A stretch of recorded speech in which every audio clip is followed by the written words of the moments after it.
I asked him, I was already on the raw food diet. This was about 2 weeks after I'd started. And I said, well, what about the raw food diet? Can I do that? And he said, no, that'll fight the chemo. That sounds awesome. Right? And what happens is when you're on a raw food diet, your body becomes very efficient. One is you're pumping it full of raw, vital nutrients that it needs to thrive. And two, it starts to detoxify. And when it starts to detoxify rapidly, it's going to kick out anything you put in it that's toxic.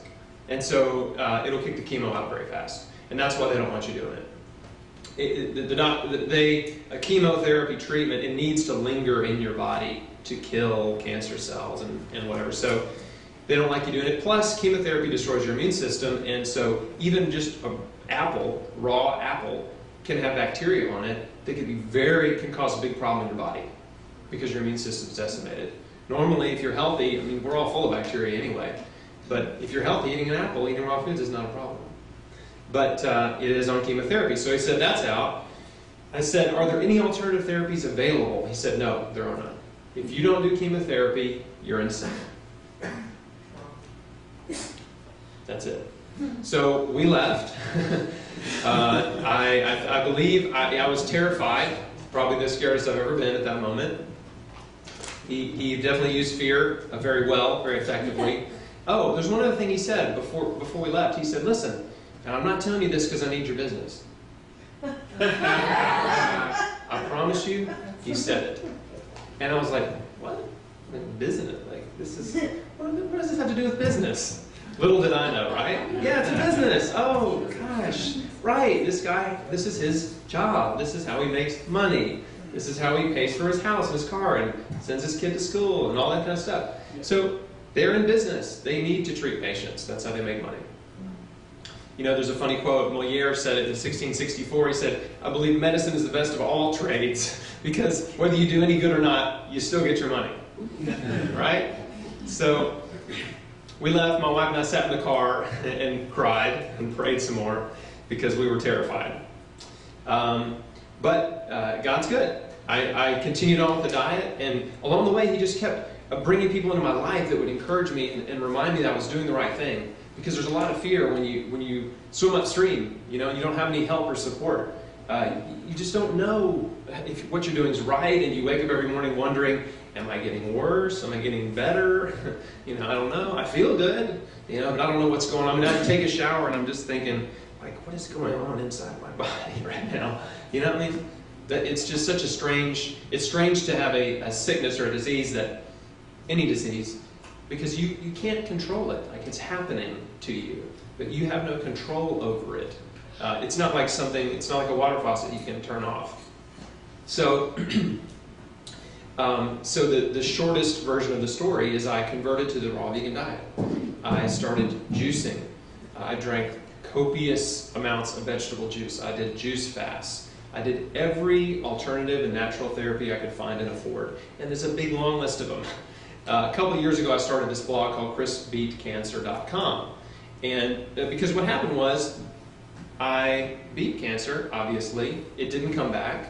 My tests got better and better and better. My blood work got better. When I first came out of surgery, my white blood cell count was very low. When you have a suppressed immune system, your body is basically ripe for cancer. And so that was one of the big problems that we knew I had, was my immune system was somehow suppressed, and I'll get into why in a minute. But I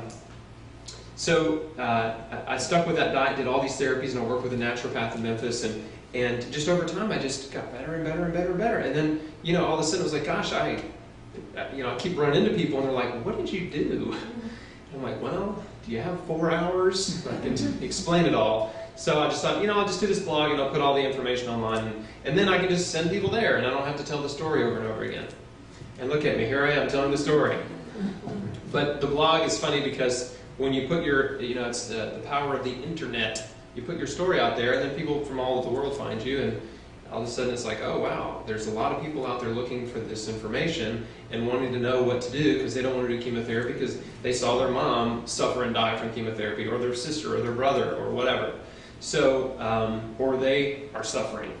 And so the blog kind of exploded, basically. And so I get a lot of emails from all over the world, and it's amazing that I get 3 types of emails, basically. 4 if you count the hate mail, but that doesn't happen that often. But it's either somebody who found the blog and they're trying to, they have cancer, and there's answers there that they're looking for, and they're really excited about it. Or it's somebody that's looking for a loved one, and they're really excited about it. Or it's someone that's already done it. They're like, hey, I did the same thing, great, keep it up. I mean, so it's just amazing how big a community of natural survivors are out there, but you just don't hear about them. No one's talking about it, they're not on the news. Most of them are not like me and would just put their story on the internet. And, but it's amazing how quickly I have become a part of a huge movement of natural survivors. And it's really awesome. And I'm just one little tiny piece.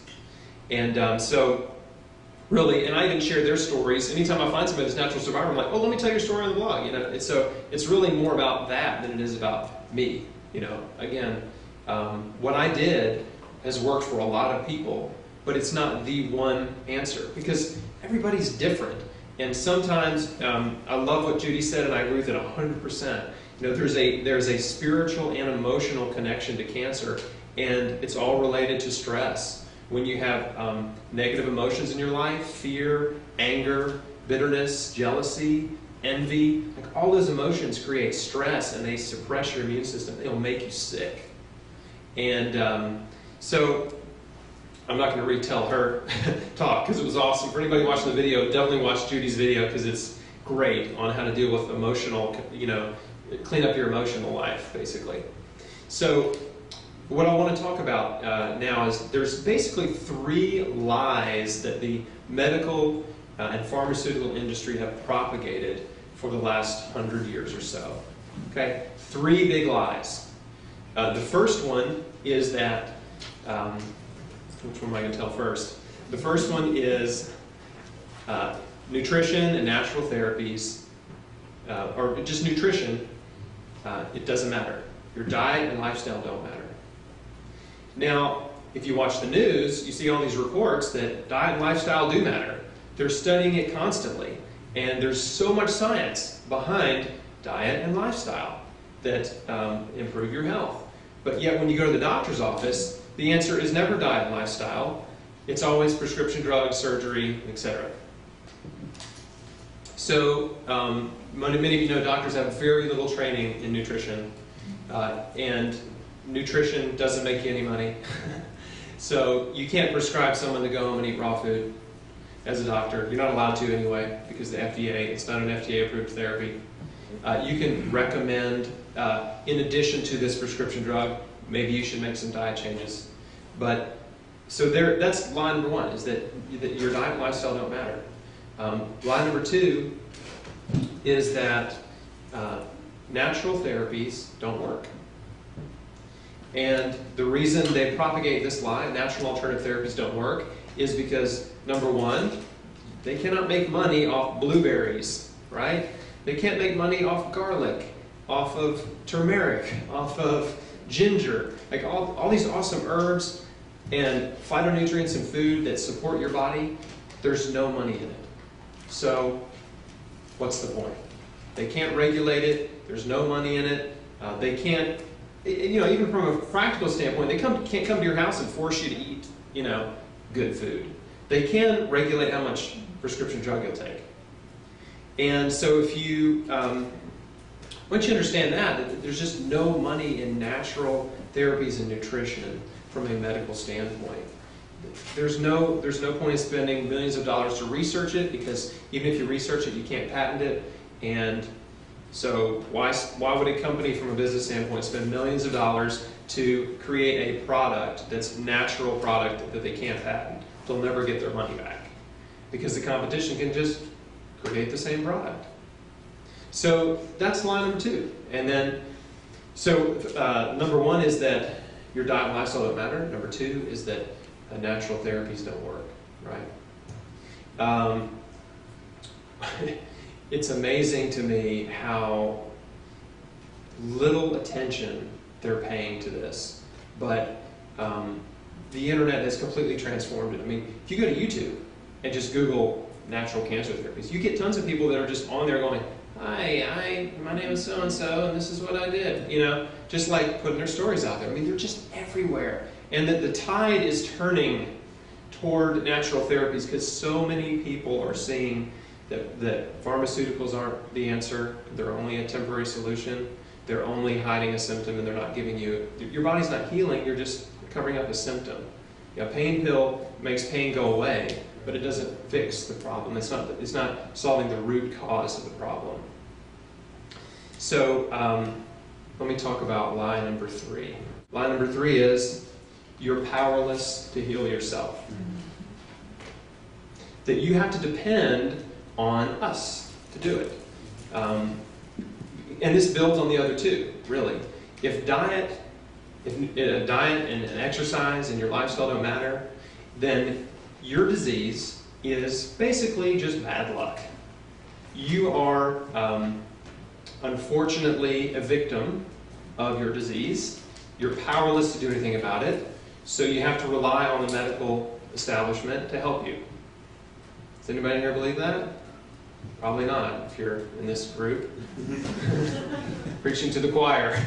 But the reality is you have power. You see, you can heal yourself. I realized right away I wasn't taking care of myself, and so the obvious solution was I needed to institute a massive action plan to radically transform my health. And that's what I did. I radically transformed my health. I mean, going from eating junk food every day to eating only raw foods, that's a huge shift in your health.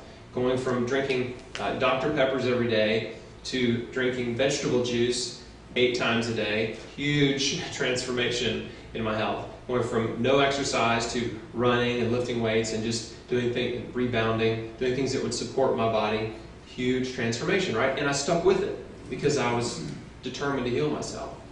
So I mean, I think that's the biggest message